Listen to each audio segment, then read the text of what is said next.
Hi, I'm Adam. Welcome back to Godot Game Lab. This episode is quite a bit different from the usual ones because we don't really have a demo to showcase the features we implement in this video. And that's because this episode is all about doing the preparation work and laying the foundations for the combat system in the game. So while this episode won't be flashy by any means, it's really important to get this right before starting to work on the combat system itself. So what are we going to do in this episode? First of all, we'll have two custom nodes implemented for the battle unit specifically. One of it is called DetectRange. This will be an area 2D which dynamically creates a collision shape based on the auto attack range of the unit. Then we have the TargetFinder, which will be used to replace the placeholder logic we have for picking a target in the chase state. So for now, if you remember, we just randomly select a target, but we'll have this custom node called TargetFinder, which is capable of finding the closest available target to the unit and also keeps track of all the targets that are in range for that specific unit. We'll also have to introduce a bunch of new properties for the UnitStats resource, and all these new stats will be somehow related to battling. So for example, maximum health, mana, attack speed, things like that.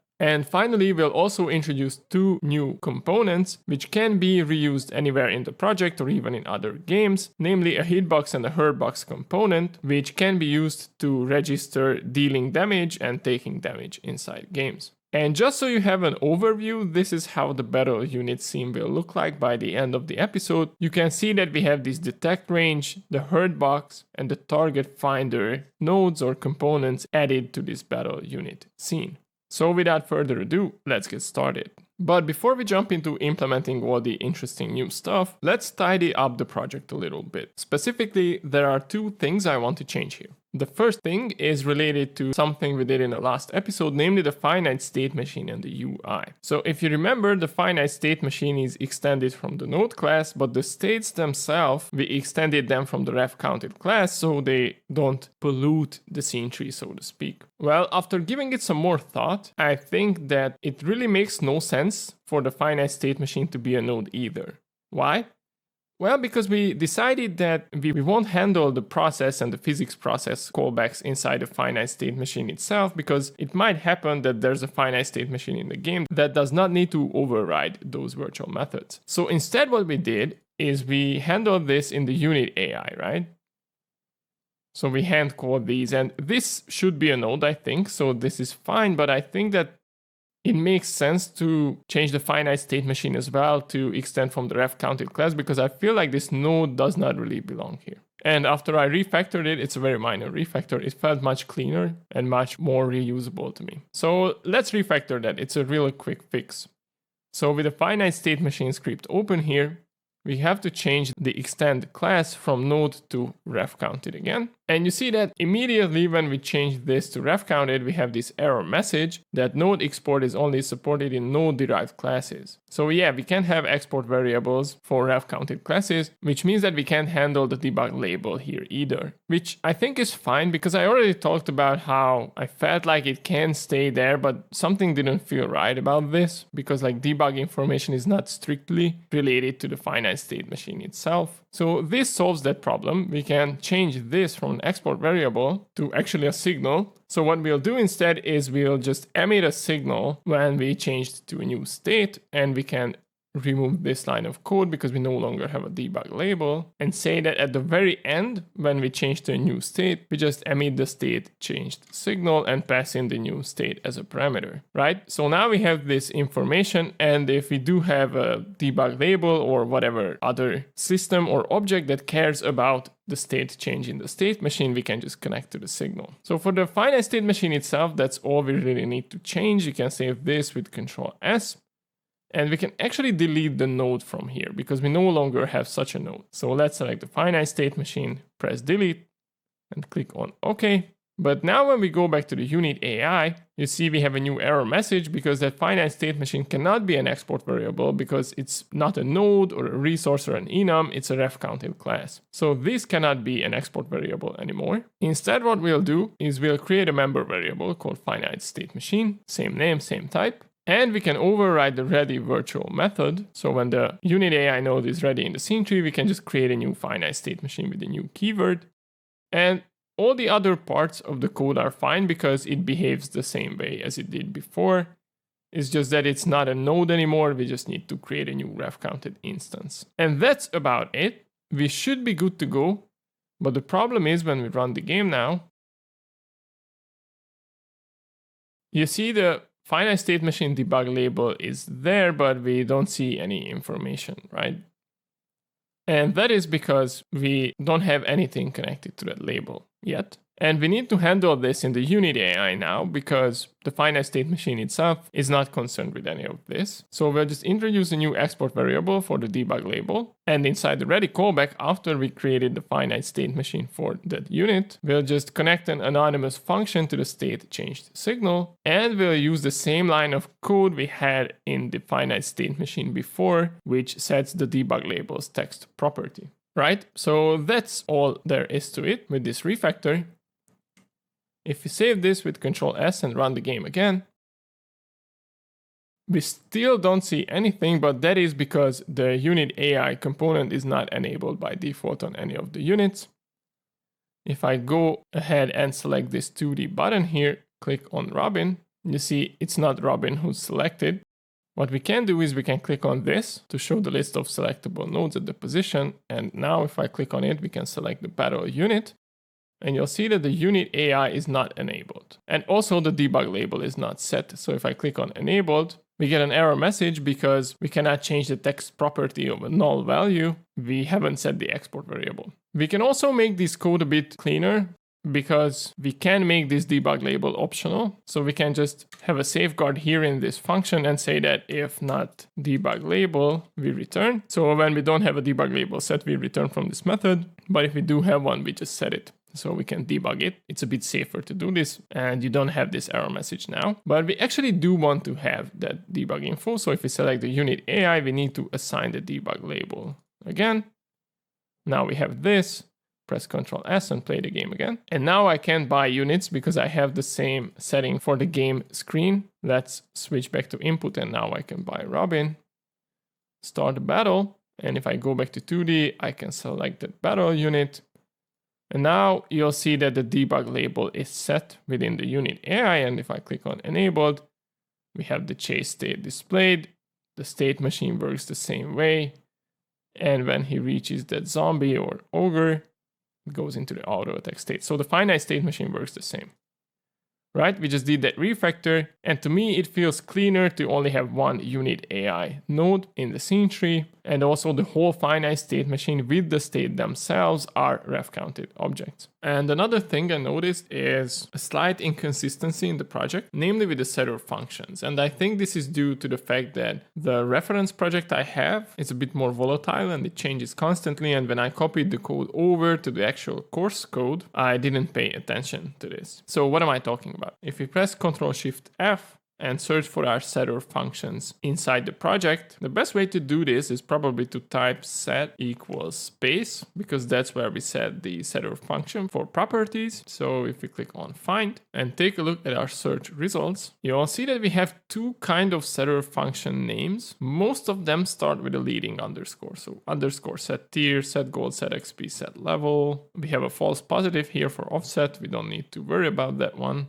We have underscore set enabled, And see, this is new code we added recently. So the unit AI's enabled property does not have the leading underscore, neither the unit stats for the battle unit or the original unit. So I'd like these to be consistent throughout the project. And this is a very minor thing. And you might say that it's useless to do this or waste time doing this. But as the project grows in complexity, consistency and being able to expect things look in a certain way is a really big asset in my opinion, especially if you work in a team. But even if you work solo, the more you can rely on expecting the setter functions to have this consistent naming, the better, because it takes less guesswork, it's more error prone, it takes less cognitive effort on your side to do these things and identify them, right? So whenever I can, I try to force myself to do things consistently, but as you see, sometimes you just mess up. So if you notice something like this in the project, I think it's worth to sacrifice those couple minutes of dev time or adding new features to make the project more consistent. So let's click on the first one for unit AI, and it's a really, really easy fix. If we collapse the search results for now, we just need to add the leading underscore here. And if we go to that function as well, change the function name too. So that's all we need to do. It takes a couple seconds really. We can save it, but it does help with consistency a lot. And we can do the same for the battle unit, collapse the search results, add the leading underscore in both places. Go back to the search results and we have unit.gd as well. Do the same. And if you scroll down, add the leading underscore here as well, right? Press Ctrl S to save all the scripts. And if we go back to the search results now and refresh, you'll see that all of these setter functions should have the leading underscore now, which make things a bit more consistent. Okay, so with those little tweaks out of the way, we can actually start implementing the new features for laying the foundation of our attack system.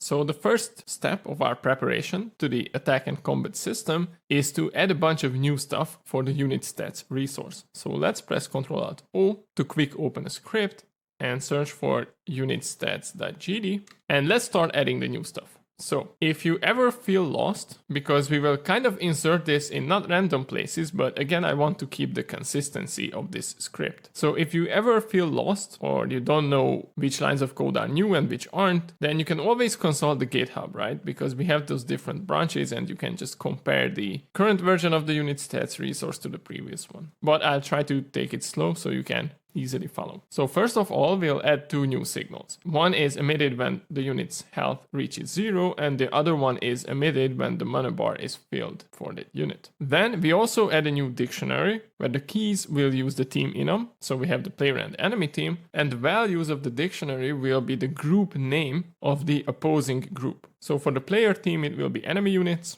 as a string, and for the enemy team it will be player units as a string. The reason why we need this is because when we implement the TargetFinder custom node, we only want to query the opposing group's units to find the closest one, for example, right? With this constant dictionary, we can always reference the other team based on the unit's team property. And if we scroll down a bit, we have the constant we added last episode for the movement speed of the unit, but we also add two new constants here. One will be the maximum attack range a unit can have, which will be 5 tiles away. And we'll also have the mana generated per auto attack per unit. So the way it works in TFT, at least, is that units generate the same amount of mana from auto attacks. So I decided to adopt the same philosophy for this project. So basically every unit in the game generates 10 mana when they perform one auto attack. If you want to do it on a per unit basis, then it should be a property for the unit stats instead of being a constant shared between all the units, right? We talked about the same thing for the movement speed we have. Now, if we scroll down, we have the battle-related stats, and we only have the team so far, which is for that team enum we have. Now we'll introduce a bunch of new ones here. Let's examine them one by one. So the max health property for the unit is not just one integer value, but an array of integers. Why? Well, because in most AutoBattler games, when you combine tier 1 units into a higher tier, their max health also gets bigger. The same goes for the auto attack damage. The way this will work in this demo or in this project is that the max health and the attack damage base value will depend on the current tier of the unit, while the max mana, the starting mana, the ability power, the attack speed, armor, magic resist won't. If for whatever reason in your game you want these other values to be dependent on the current tier of the unit as well, all you need to do is to change it to an array from one single value. And of course, provide methods to query the current value, right? And we also have one for the attack range of the unit, which we'll use the export range annotation for. So this will be an integer value between 1, which is for melee units, and the max attack range constant, which is defined right here. So in this case, this will be 5. So you can pick an integer number between 1 and 5 in the editor. And I also left a to-do comment here because we will have some more attack and casting related variables, but we will just add those when we actually implement the melee and ranged attacks and casting in the game. We also need 2 non-export variables, one for the current health of the unit and one for the current mana. These will have their own custom setter functions, which we'll implement in a second. And that's it really for properties or variables. But now we need to add a bunch of new methods as well. All of them will be pretty simple. We'll start with two reset methods. One will reset the health of the unit and one the mana. In the case of the mana, it just means that we set the mana to the starting mana. These will be called by the battle handler when we start a new battle to make sure that the health and the mana values are resetted when we start one. For the health, it's not as easy as assigning a value, again because we have an array of max health values and we need to pick the one that is applied to the unit based on its current tier. For that, we'll add a new method called getMaxHealth, which we are yet to implement. Now if we scroll down, we have these getter methods, which are related to the value and the combination of the units, but we'll add a bunch of new helper functions here as well. The first one we add is called getMaxHealth, and it returns an integer value. And this is what I talked about, handling that array of integers based on the tier. What we do is we take the max health array of integers, return the element with the index of tier -1, because tiers are numbered as 1, 2, 3, and array indices start from 0, right? So we have to subtract 1. Same goes for the attack damage, because these are the values that are arrays and go up based on the tier of the unit in my demo. We also have one helper function for the attack speed, and the reason why is because attack speed is usually defined as a floating point value in games like this, and the measurement they usually use is attack per second,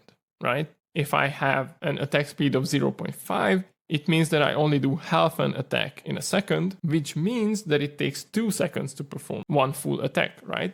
In order to keep it consistent with the sort of the convention that they use with these games, we'll also provide this utility function which flips it around. So we take this attack speed, which is how many attacks a unit can perform per second, and we take 1 and divide it by that attack speed. So this gets us the opposite, meaning how many seconds does it take to do one attack. And this is important because we'll use that for a timer later on when we perform attacks.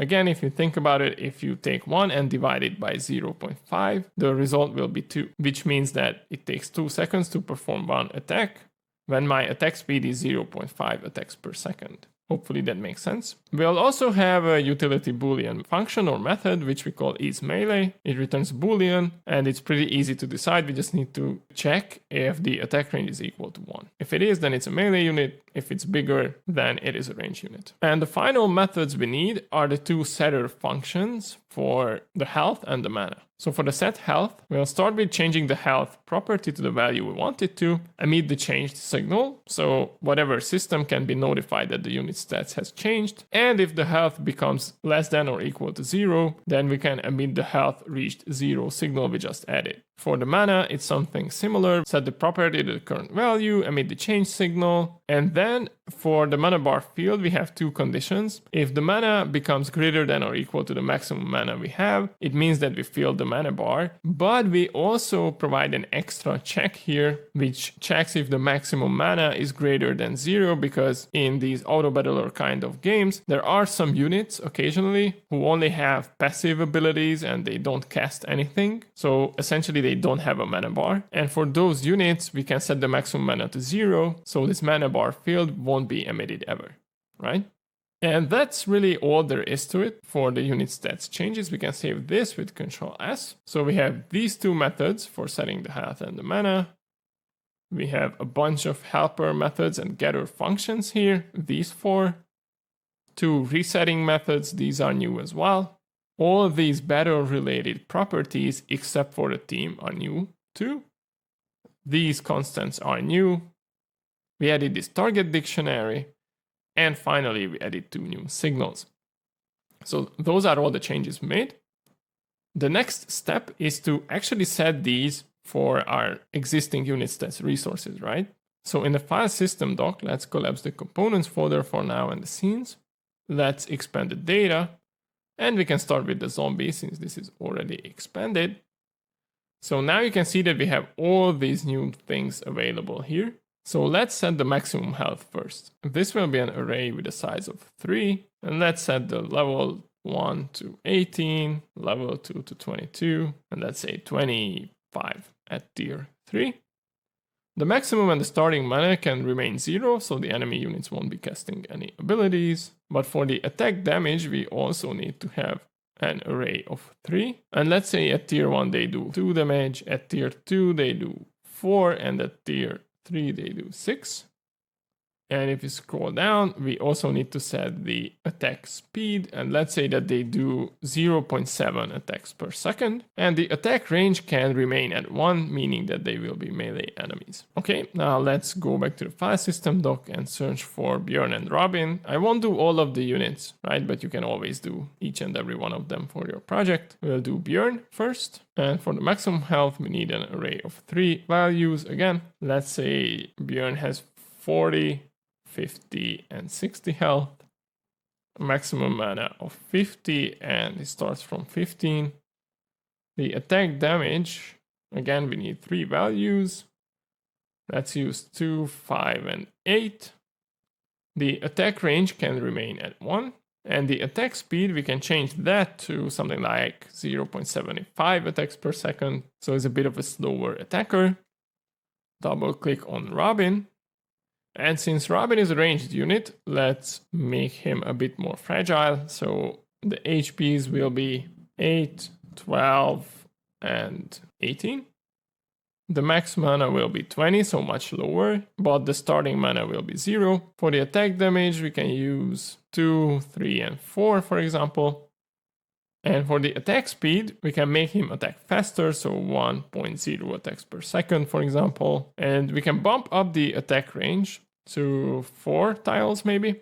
And you can see when I start to click on these arrows, I can only set it between 1 and 5 because we use the export range property, but we want 4 in this case. Okay, so now we have our resources ready to go. You can save everything with Ctrl S. But before we can test this, if the health and the mana values are correctly set, we need to update the battle handler because we do have our reset health and mana methods here, but we don't call them anywhere in the project, right? So press Ctrl-Alt-O and search for battle handler.gd. And inside this script, we have this setup battle unit method, which seems like a good candidate for this, right? What we do here is we connect to a signal, add it to the battle unit grid and set the global position. And before we do that, we can do new unit.stats.reset health and new unit.stats.reset mana. This way, we make sure that when we set up a battle unit for battle, the health and the mana will be set to the initial values. So if we save this script and play the game, there should be a visible change with this. So if we buy a couple units, drag them over, buy some XP and start a battle, you see nothing happens, but something should, right? The health bars should be full for all the units. And Björn should also have some mana because we set the starting mana to 15 or something. But nothing happens. Why? Did we not add this method? Let's investigate with the game tab open. So if we set it from full screen to the smaller one, go to 2D and click on Björn, for example, select the battle unit. I'll see that we have the stats attached to this. And if we take a look at the properties right here, we have health and mana, which are not export variables, but the member ones. And you can see that the current mana is set to 15 and the health is set to 40. So it works. If we select another unit like Robin here, click on the stats, take a look at the health and the mana, it's set correctly because he starts from 0 mana, but he only has 8 health, right? Because that's the tier 1 value we have. So the reset methods are called and they are set correctly, but it's not displayed in the game. See, the problem is if we take a look at the battle unit scene, which ones should be responsible for displaying this data? Well, we have a health bar and the mana bar, right? If we click on the open in editor button here, you'll see that we have our health bar and it's configured to look right, but it has no script attached to it. And that's suspicious, right? If we go back to the battle unit, click on the mana bar, same is true. It works, it does look right. If I change the value, it starts filling up with mana. But we only did the visuals for it. We didn't really add any code to it. So that's why it doesn't update, right? So we'll do a quick detour here and implement the health bar and the mana bar in the game as well, because we do need this for the combat system to work properly. So let's move over to the health bar scene, click on the attach script button, and healthbar.gd is perfectly fine. Click on create, and we'll start with providing a custom class name called HealthBar. Then we'll set an export variable for the UnitStats resource with its own setter function. And inside this setter function, we set the stats resource to this new stats we added, connect to the changed signal with a callback method we are yet to implement, and also call that callback method. And what we do with this callback method is pretty simple. We take the health property, the current health, divide it with the current maximum health the unit has based on the tier, and multiply it by 100 to get the percentage. The reason why we need to convert one of the values to a floating point value is because otherwise we would divide two integers, and integer division does not take the fraction into consideration, right? And we want to calculate this precisely so we can set the value for the health bar accordingly. So this should do it, and if we save this with Ctrl S, go back to 2D view, we can actually test this. So if we set the stats to empty and play this scene, we see nothing, right? Because the health bar is kind of positioned out of this frame. So what we can do to make this easy to test is to go to move mode by pressing W and move this away just for now. We test the scene. If it's empty, it works, it remains the same. Now, if the game's running and we select the health bar, go back to the game tab and change it to Björn, for example, it changes to 0 because we didn't reset it. And the current health will be 0, but it does update, right? Now, if we close it, and the stats resource will have this Björn attached to it, so when we run the scene, it should be 0 on run because we set it to Björn. Cool, now if we go back to the script, we can also test this by just calling stats.resetHealth, right? As a test line code here.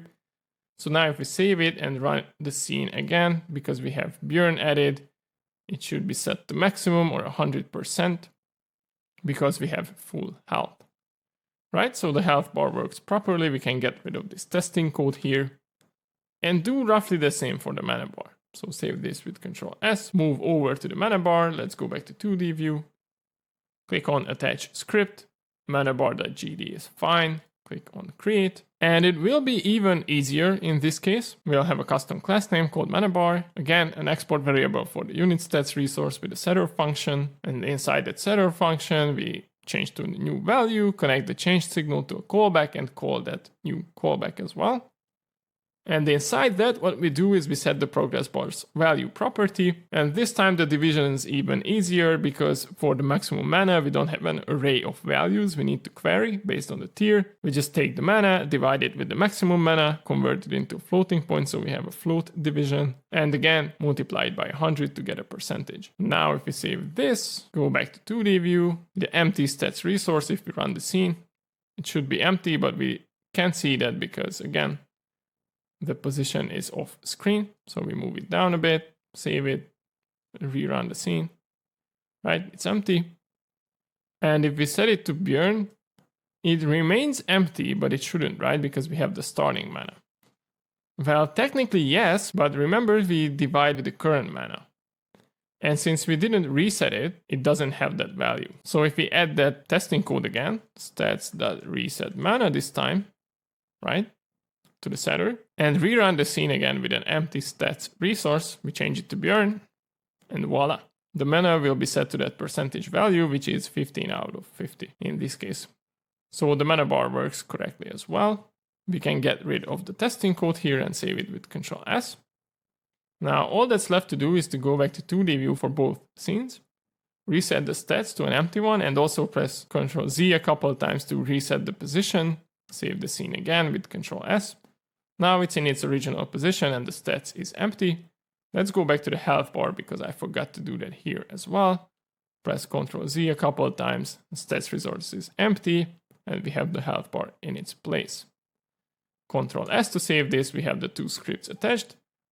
So now we have a fully functional ManaBar and health bar, which we tested in isolation, as we should. Let's go back to select mode by pressing Q, and with the middle mouse button, I'll close these scenes. So now we do have the script icons attached here, but let's not forget that for the battle unit, we need to inject those dependencies as well, right? Because the stats values should be set whenever the battle unit's stats value is replaced. Let's go ahead and open up the battle unit script. And we already have the already variable references to the health bar and mana bar, so we don't need to pull them again. And since we use the colon equals, we don't have to specify the type, it will be updated to the HealthBar and ManaBar classes, but we do need to change the setStats function. And what we'll do for now is after this tier icon stats dependency injection is kind of doing the same, but for the HealthBar and the ManaBar, we'll just say healthbar.stats should equal to the stats resource, and ManaBar.stats should equal to that stats resource as well. Now if we save this and run the game again and try to do the same thing,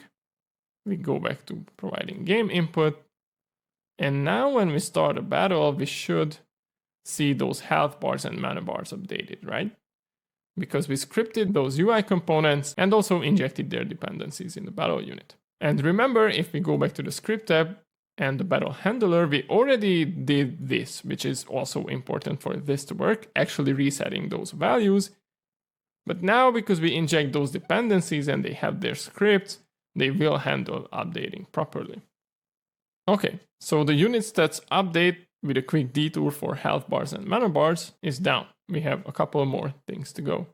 If you like my content, please consider checking out my Ko-fi page where you can donate one time or become a member and get early access to all my content and videos. And we'll do the Hitbox and the Hurtbox components next, which are pretty easy to do, but I want to show you a cool trick you can use inside Godot. So these will be definitely components and reusable not just inside this project, but across all the projects you make. So let's expand our components folder, right click on it, create a new script. We call this hitbox.gd, click on create, and then go ahead and do it again, but this time for the hurtbox.gd. Let's start with the hitbox first, double click on it to open it up in the script editor. And first of all, make sure that we extend from the area2d class, not from the node class by default, because I forgot to change it when creating the script. Then we provide a custom class name called hitbox, which will have one signal called hit, which is emitted when the hitbox collided with the hurtbox. We'll have one export variable called damage, which will be an integer for this game. And inside the ready callback of this area2d, we connect to our own callback method, which will be pretty simple. We only want to be notified when a Hurtbox enters this area, right? So first of all, we'll provide a check and say if the Hurtbox, which we suppose is a Hurtbox, but it's just an area2d as a parameter, we check if it's a Hurtbox. And if not, then we return from this method immediately, because if it's anything else, we don't care. But if it is a Hurtbox, then we emit the hit signal. We won't really handle taking damage here because that will be the responsibility of the Hurtbox. The reason why we have this error message is because we have to code both of these components, so they rely on each other to work, and this is not a registered class name yet because we only have the hitbox. But this error will disappear as soon as we code the Hurtbox as well. So if this is done, we can save it with Ctrl S. Okay, we'll get this error message, but don't worry about it for now. Press Ctrl Alt O and search for our Hurtbox, which we just added. Again, let's change from node to area2d. Then provide a custom class name called Hurtbox. Again, we'll have a signal here when we are hurt, and this time we also pass the damage as a parameter. Inside the ready callback, again we connect to our own area entered signal with a callback method, and this time we care when we collide with hitboxes, right? We have to do the same thing we did with the hitbox, but vice versa.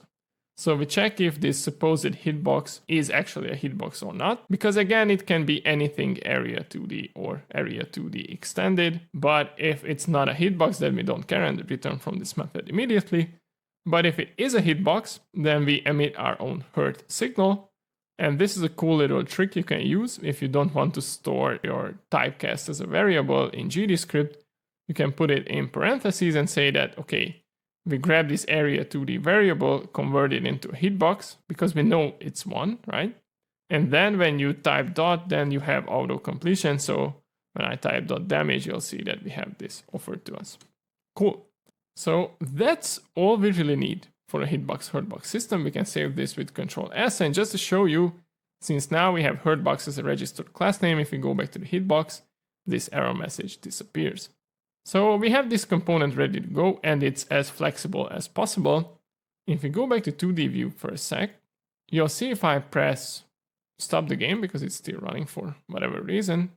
So the battle units need to have a Hurtbox. If I click on the plus sign or press Ctrl A and search for Hurtbox, we do have the Hurtbox.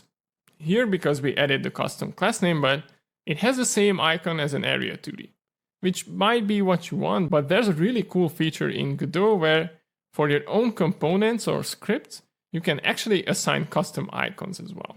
This is totally optional to do, but I figured I'd show you this because it's quite fun. So I took two CC0 licensed icons and recolored them to match Godot's color scheming system for nodes. And let's just add those two files to the asset folder. You can download this from the GitHub branch of this episode, by the way, if you wanted to. Right click on the assets folder, create a new folder. I call it icons. Select that icons folder and just drag and drop those two files to that folder. So these two SVGs will be imported. And we need to slightly change the scripts. If we go back to the script, we have the hitbox here. And if we add an extra line before the class name with the icon annotation, so add icon, we'll have to add the path to that icon SVG. So what we do is we just expand this folder, select the hitboxes, image, and just drag it over with left mouse button. And now we have the path provided.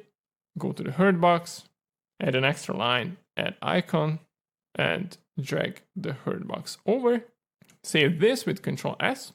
And now in theory, if we go back to 2D view, click on the plus sign again or press Ctrl A, the Hurtbox should have this icon, but it doesn't.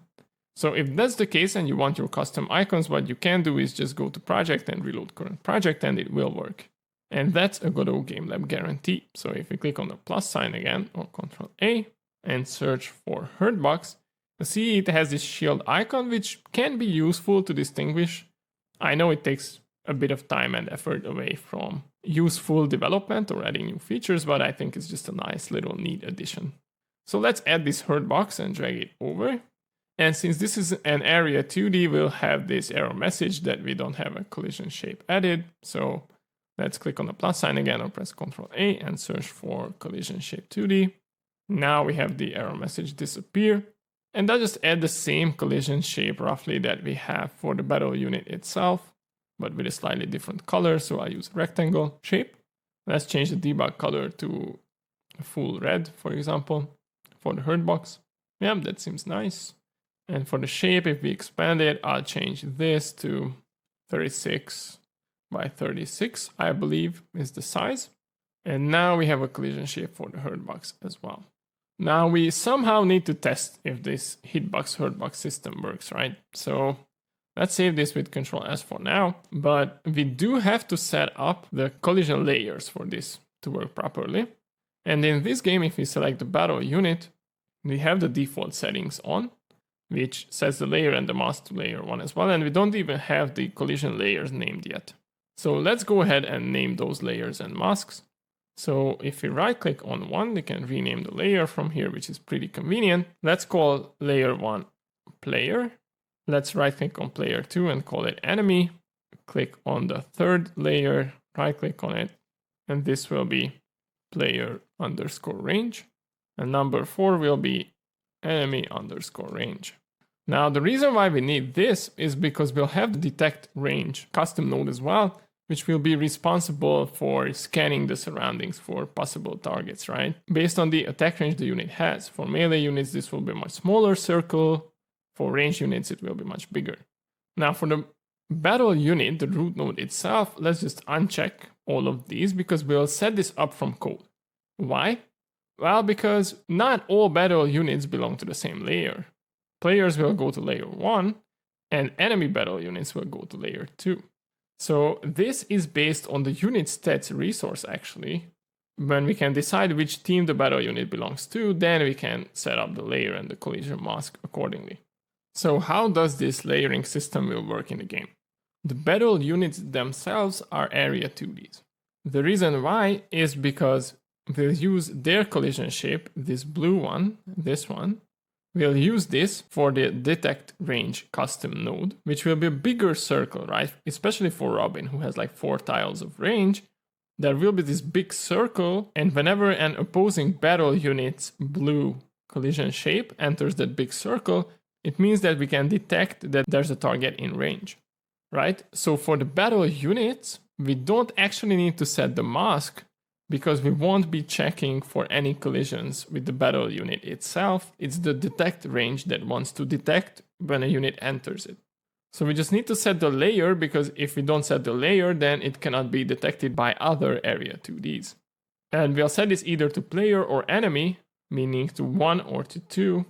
If you take a look at the value labels, when I hover over them, bit 0's value is 1 and bit 1's value is 2. So we'll set this to either of those based on the team property of the UnitStats resource. Now the Hurtbox is an entirely different story. The layer will be set in a similar fashion, like we do with other area 2D, either player or enemy. But in this case, we actually want to set the mask, because if you remember the code, we want to handle when an area enters this Hurtbox. So we have to set the masks in the opposing way. So if this Hurtbox will be on layer 1 because it's a player unit, then the mask will be 2 for the enemy units, because the hitbox we want to check for should be in the opposing group. This ensures that there's no friendly fire in the game. So when Robin fires a projectile, it won't be consumed by a Bjorn standing in front of him, but rather the first enemy it hits, right? So we have to set this up from code as well. And that's how it works for Hurtboxes, hitboxes, and the battle unit. Hitboxes will be attached to the auto attack animations of the units, to projectiles, to casting abilities, and so on, right? So everything that can cause damage will have a hitbox attached to it. Hopefully these layers and masks make sense. So now we have to set up the battle unit to handle this layer and mask thing for itself and also the Hurtbox component. So let's just open the battle units script, right click on it and close all the other tabs to keep things a bit more organized. And we can actually create a new line here and grab an already variable reference to the Hurtbox by holding left mouse button, dragging it over, and pressing and holding Control by releasing the mouse. Now we have a reference to the Hurtbox, and we can actually add the code we need. So one thing we can do in the ready virtual method is connect to the Hurtbox's hurt signal with an onHurt method. So the battle unit itself can handle being hurt by something, right? Because the Hurtbox just emits a signal that, hey, I took this amount of damage, do whatever you want with that information. And we are yet to implement that callback method, but we also need to change the setStats method. We already have the code for the collision layer, which will set the collision layer on the battle unit itself. And in this case, it's just stats.team+1, because if you press and hold Control and click on it, the team property is an enum, right? Which has two values, the player and the enemy. So the player will be 0 and the enemy will be 1.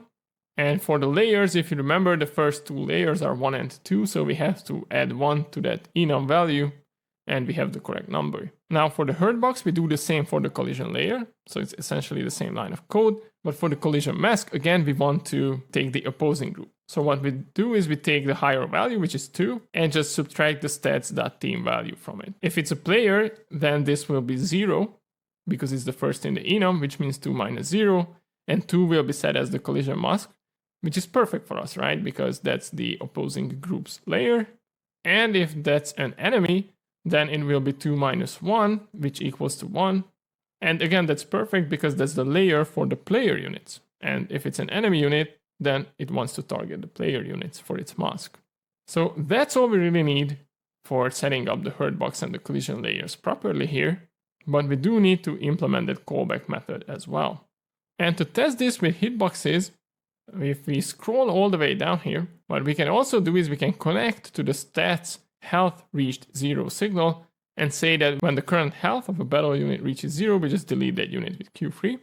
And since we already have this signal, this will be perfect for testing the hitbox Hurtbox system, because if we do enough damage with hitboxes that should kill a unit, then it will be deleted. But we still have that error message that we don't really have this onHurt connection yet. But for now, this is pretty simple. What we do is we grab that damage as a parameter and just subtract it from the stats resources health property, right? To take the damage. And we should be good to go. So we hook this up by providing an already variable reference to the Hurtbox, connecting to its hurt signal to subtract health when the Hurtbox takes damage. We set up the collision layers for the Hurtbox properly, and we also provided this new connection that we can delete a battle unit when its health reaches 0. Right. So let's save this with Control S. And now if we go back to 2D view, we should be good to go, right? So if I select the battle unit, move it a bit away, and run the scene in isolation, nothing happens. And nothing really should happen because we don't have any way to hurt this unit because we don't have hitboxes.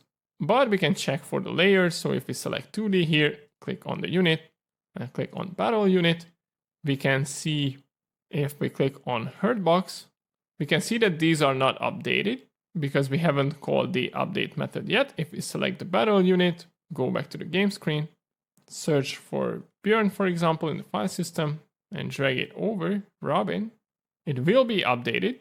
So now we have Björn as this image. And if we select that battle unit again, you see the collision layer on the battle unit itself is set to 1, the mask is empty. And if we click on the Hurtbox, you'll see the collision layer is set to 1 and the mask is set to 2. So it kind of works, but we cannot really test if we can kill the unit or not with hitboxes.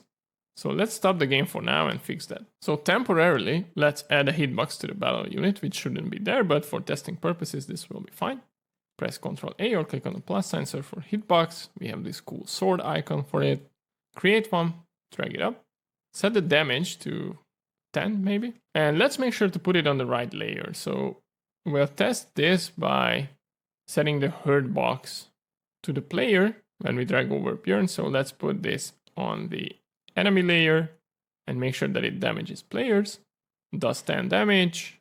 Click on the plus sign, add a collision shape to it so it works. And just a default circle shape will do. And let's move the hitbox to the right of the player. Maybe by something like 40 pixels, like so. And we'll just add some testing code that moves this hitbox in the center and moves away, right? So it enters, exits, enters, exits. And this way we can consistently deal damage to the player. So let's select the battle units script, scroll all the way up to ready, and we'll add this very simple testing code.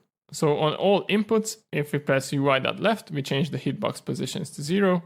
And when we press UI.right, we set it to 40. So we can move back and forth between hitting the unit and not hitting the unit. And what we also need to do is we need to make sure that we have health to lose.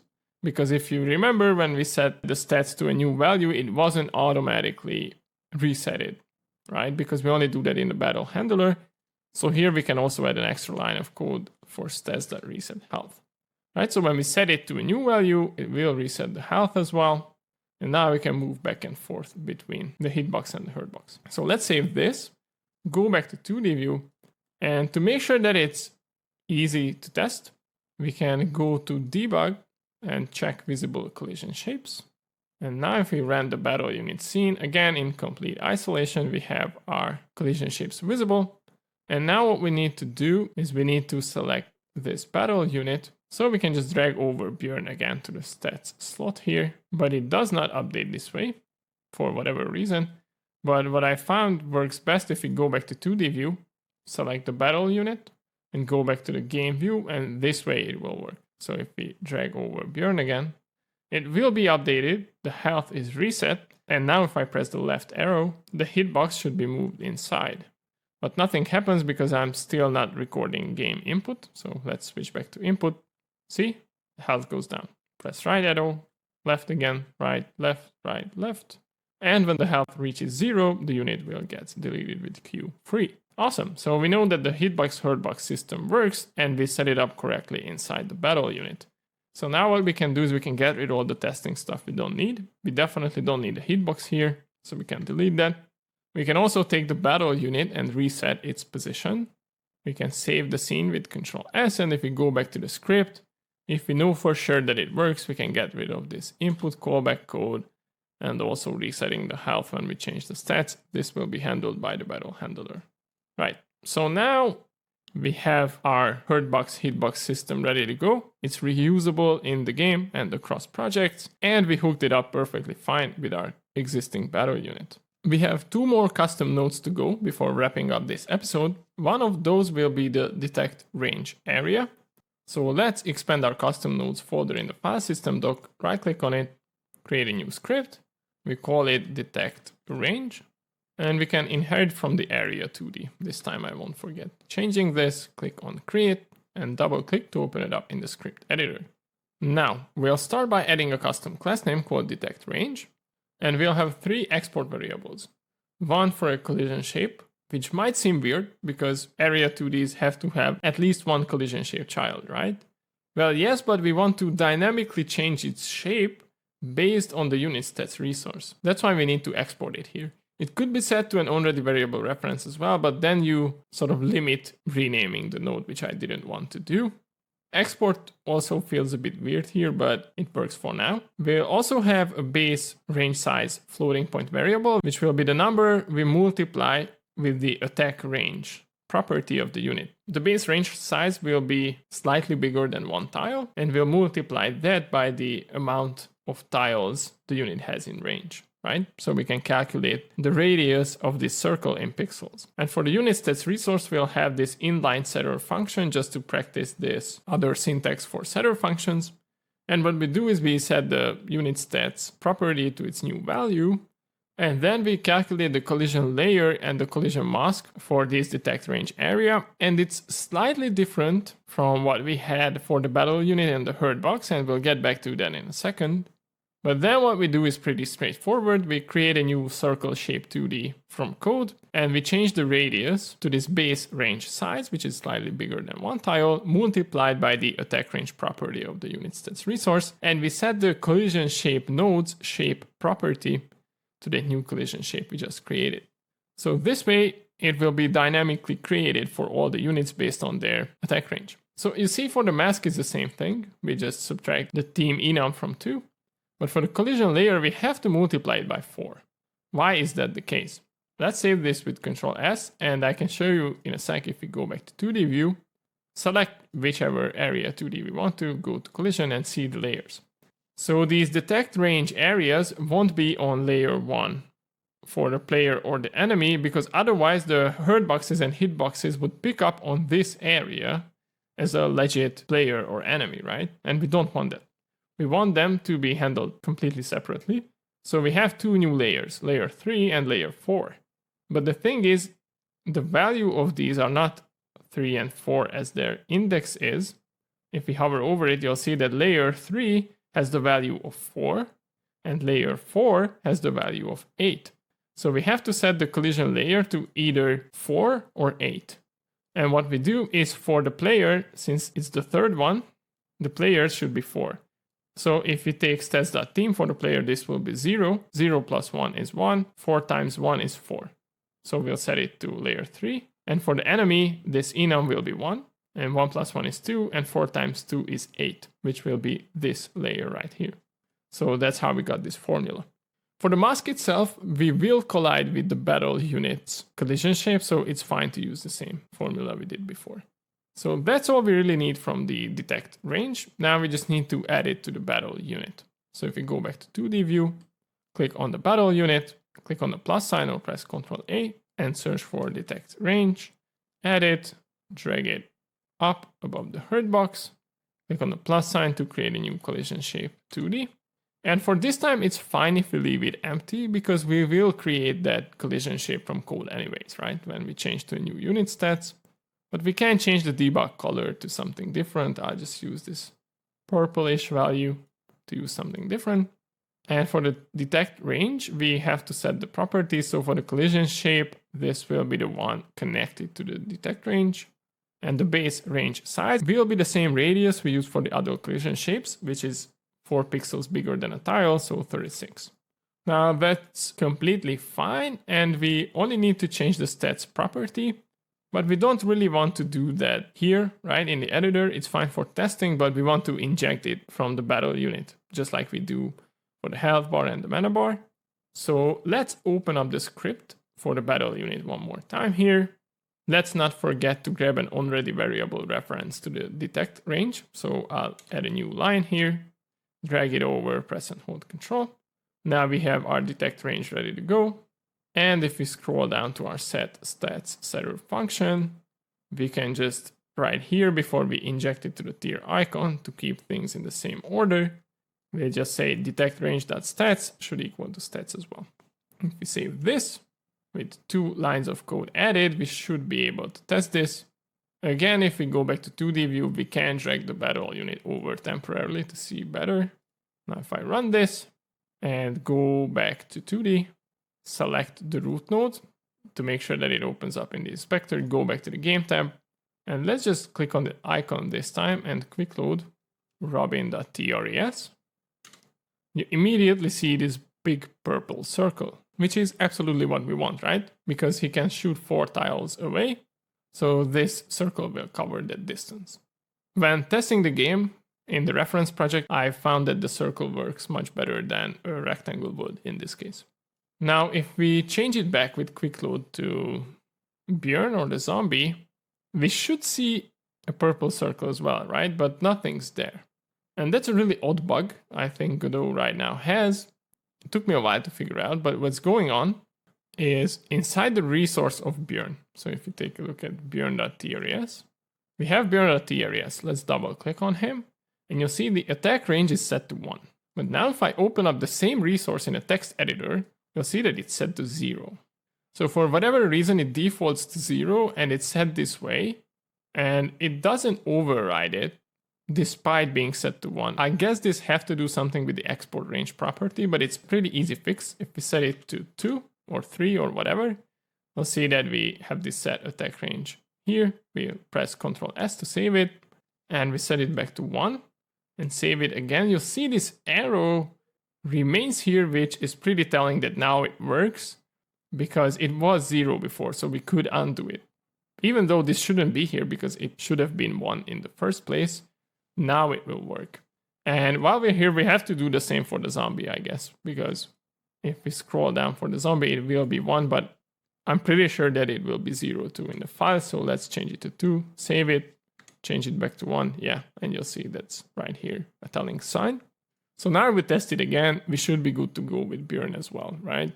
Go back to 2D view, select our battle unit, go back to the game tab, and let's quick load Robin. Yep, it works. And quick load Björn. And now we have that circle. And that circle reaches all the neighboring tiles. So that is perfectly fine for melee units. And the detect range is ready to go. We can stop the game for now. And let's not forget to reset the battle unit to its starting position. Click on this arrow here and save the scene again. I guess you might be tired at this point. The good news is that we only have one more custom node to go, which is the TargetFinder. Now, even though this episode is a bit more code heavy and hasn't got much to show, I try to make it interesting with a cool little trick or technique we can use to create test scenes to validate if a component or a custom node works or not. In this case, we'll start by creating the TargetFinder first. So in our custom nodes folder, let's right click on it, create a new script. We'll call this target_finder. It will be pretty straightforward. Click on create and double click to open it up in the script editor. And we'll start by providing a custom class name called TargetFinder. Then we'll have a signal when the target scene range has changed. We'll have one export variable for the actor, the battle unit itself. And we'll have two member variables which we can use to get information from this TargetFinder to the unit AI. One is for the current target, which is another battle unit. And we'll also have all the targets in range, which is an array of battle units. In the ready callback, what we do is we create an anonymous function which we connect once to the actor's ready signal. And this is a pretty elegant solution to avoid having problems with the scene tree. Because if you remember, we talked about how nodes get ready in the scene tree and it goes from the bottom upwards, right? So the animation player will be the first to be ready in the scene tree, and then we go up, and then when all the children are ready, the battle unit only then will be ready. And the target finder will be somewhere here, so it will be or might be ready sooner than the detect range or the whole battle unit. So we make sure that the initialization we do here, which is connecting the two callback methods to the detect range, we want to make sure that the actor itself, the battle unit, is ready. Because whenever the root node is ready, we can be sure that not just the root node is ready, but all the children are. So this is a neat trick you can use to avoid these kind of node ordering problems, right? We only want to establish those connections when everything else is ready inside the battle unit, so we connect to the actor's ready signal. And what we do is we take the DetectRange, which has an area entered and exited signal, and provide two callback methods for them. Of course, which we are yet to implement. We'll have a findTarget method, which will be called by the unit AI when we go to the chase state. So instead of just picking a random target from the opposing group like we do now as a placeholder, we'll define the opposing group as a string. So this is the group name of the opposing group. And that's why we added that dictionary, if you remember at the beginning of this episode. We grab the team that the actor is in, and this target dictionary will return the opposing group's name, right? So if it's a player, it will be enemy units. If it's an enemy, it will be the player units. So now we know the name of the opposing group. So we can grab all the possible targets with actor.getTree.getNodes in group. And the reason why we only do this operation once when we enter the chase state is because it can be quite costly. So what we do is we take this array and call array.map. So what this method does, if we press and hold Ctrl and click on it, is that it executes a callable for each element in the array and returns a new array filled with those values. Right? So for example, in this case, we have an array of 1, 2, 3, and we map this double function, which returns the number multiplied by 2. We'll grab this new array of 2, 4, and 6. Now what we do here is we loop through all the targets or target candidates, which are battle units, and instead return a floating point value, which will be the distance between the actor, the battle unit, which looks for the target, and the target candidate. And we use distance squared too, because oftentimes we don't need that distance to be precise, right? And if I hover over it, the doc even says that this method runs faster than distance too, so prefer it if you need to compare vectors. So in this case, it's precise enough to say that we just take the square distance. Otherwise, we would have to take the square root of this, and square root is like a notoriously expensive operation in computer science. It wouldn't really matter in this case because we don't have that many units, but still. Right? Write good code whenever we can. So this will return an array which matches the indices of the target candidates and tells us how far away they are from the actor. So what we do next is we'll find the index of the closest target among these. So we take the distances array, calculate the minimum of it, which will return the lowest value, and array.find will return the index of that element we are looking for. So in this case, it will return the index of the minimum element, and that tells us which target candidate we want to use as the target. So we'll set the target member variable, which we define right here, to be equal to that member of the array we had with the same index. And what basically this means, translated to plain English, is that we grab all the opposing units, calculate the distances from the actor unit to all of them, find the number or the index of the closest one, and set it to the target. Pretty cool. Now we'll have another method which can be used by the AI and connected states, which will be the hasTargetInRange. It's much simpler. It's just a Boolean method, and it returns true if the size of the targets in range now, which is an array of battle units, is greater than 0. So if we have at least one target in range, we return true. Otherwise, we return false. But how do we determine how many targets we currently have in range? Well, we have to implement those two callback methods, if you remember. So when an area enters the detect area of the actor unit, first of all, we'll provide a safety check. If it's not a battle unit, we don't care. So we only check for battle units. And if a battle unit enters the detect area of that actor, we'll append that battle unit to an array and emit the signal that the targets in range array has changed. And when an area exits the detect range of the actor, we'll do the complete opposite. Again, we have the safe check to only care for battle units. And then we remove that unit from the targets in range array when he exits that purple circle. And again, we emit the targets in range changed signal because removing a valid target from the array is considered to be a change as well. And that's all there is to it for the target finder. Hopefully it's not that complicated. It really heavily utilizes the DetectRange custom node we just created. So if we're ready, we can save this with Ctrl S. And now what we need to do is to actually add one target finder to the battle units. So let's go back to 2D view, select the battle unit, the root node, press Ctrl A or click on the plus sign. Oops, let's make sure to actually stop the game when we do that. click on the plus sign and search for TargetFinder. Now I like to keep some sort of organization in my scene tree when we have this many nodes. So I just drag this over the unit AI. It's sort of arranged by having the 2D nodes first, then the graphics, then the miscellaneous, the nodes, the animation players and such. And usually within one kind, I like to keep an alphabetic order, but you see sometimes I'm not that consistent with that either because the skin is the first one here and the animation players down the line, but do whatever makes sense to you. I just drag these around because it kind of makes sense to me. And for the target finder, we need to assign the export variable to the battle unit. So we have the actor set up. And also to make sure that we can use this later inside our AI implementation, click on the BattleUnits script, scroll all the way up, and provide an already variable reference to the target finder so we can use it later on. Just press and hold Control, drag it over, and I use Alt and up arrow to move it up.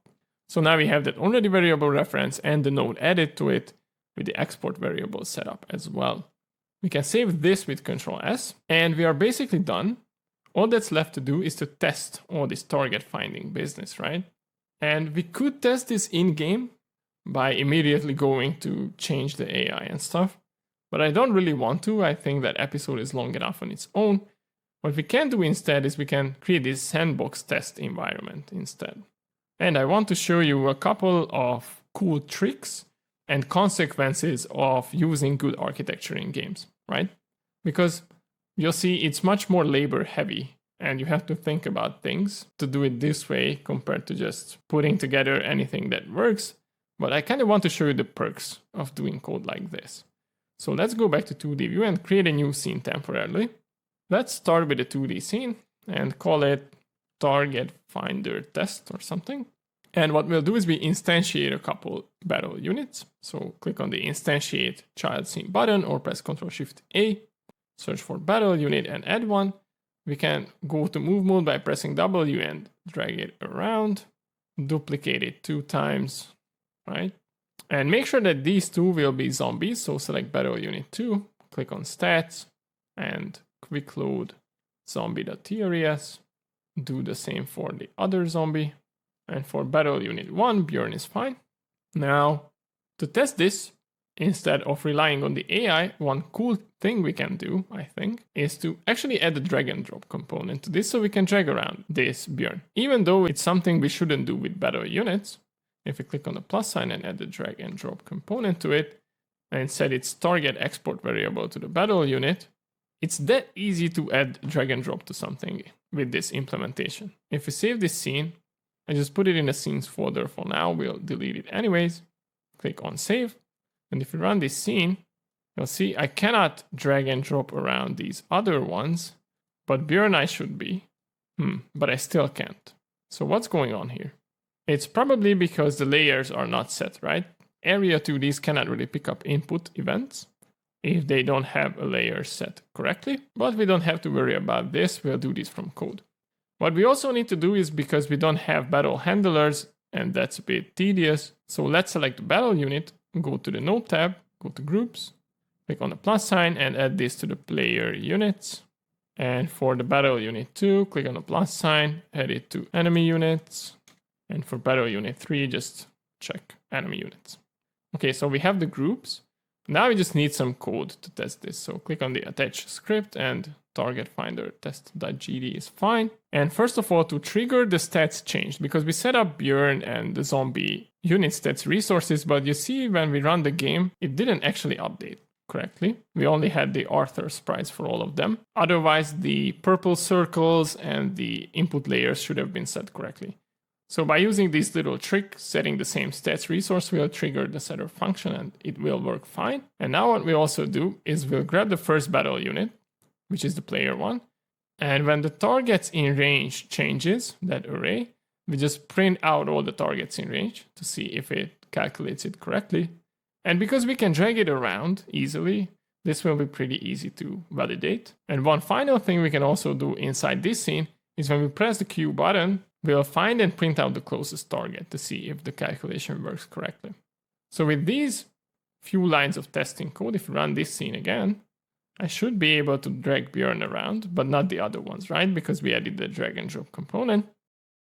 You'll see when the purple circles intersect, we don't have any output messages, but when it goes inside that red circle of the ogre, we'll have the targets in range array printed out. And if we exit that rectangle, you'll see that it becomes empty. So we have no targets in range, right? And we can just do this check. So that signal definitely works.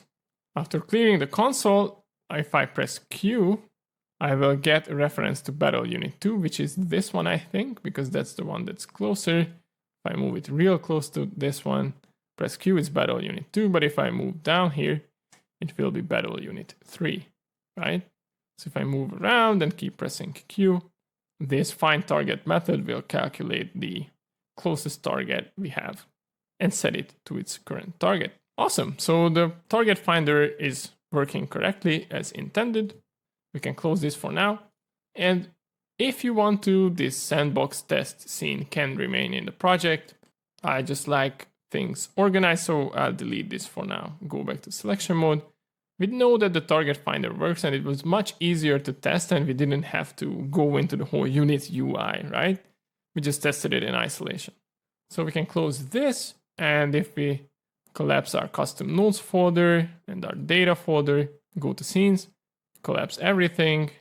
This is where we should have our test scene. So I'll select both of these files, press delete, and it says it cannot be undone. It's not a problem. So now we have a bunch of refactors done, and we laid out the foundations for our whole combat system, and we can actually start implementing melee attacks in the next episode. Hope it wasn't too bad. That does it for this video, and I'll see you in the next one. Bye bye.